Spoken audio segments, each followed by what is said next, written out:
सती सावित्रीने आपला पती सत्यवान याचे प्राण यमराजाकडून परत आणून आपल्या पतीला जीवनदान दिले। त्या दिवसापासून वटसावित्री या पूजेची सुरुवात झाली। याच अनुषंगाने दरवर्षी सुहासिनी महिला वडाच्या झाडाजवळ वटसावित्रीचे व्रत करतात। यंदाही वटसावित्रीच्या पूजेसाठी ठाण्यात कोपिनेश्वर आवारातील वडाचे झाड, जागमाता मंदिराजवळ, खोपट, प्रताप सिनेमा अशा अनेक परिसरातील सुवासिनींनी वटपौर्णिमा पारंपरिक पद्धतीनं मोठ्या उत्साहात साजरी केली।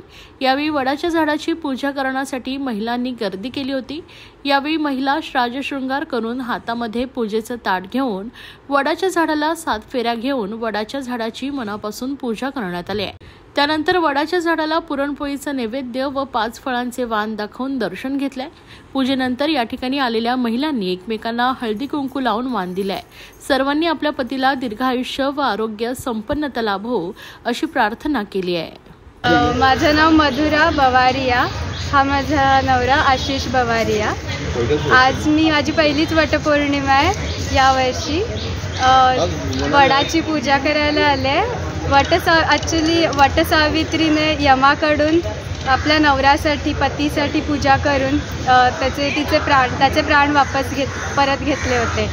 सो त्यासाठी वडाची पूजा दरवर्षी सुहासिनी सगळ्या करतात। सो मी पण सेम रिच्युअल पुढे कॅरी फॉरवर्ड करते आणि मी पण माझ्या परिवारासह, आपल्या मुलाबाळांसह, नवऱ्यासह अखंड सौभाग्यवती राहावं म्हणून ही पूजा केली जाते दरवर्षी। त्याप्रमाणे मी सुद्धा यावर्षी अखंड सौभाग्यवती राहावं म्हणून पूजा करते। वडाकडे काय मागणं मागितली? हेच की माझ्या नवरा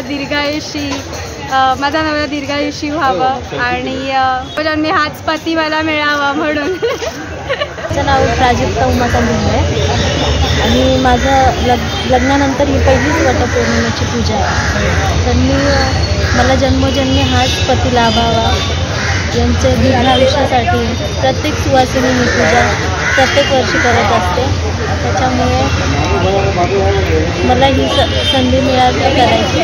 इथून पुढे मी हे करत राहील पूजा।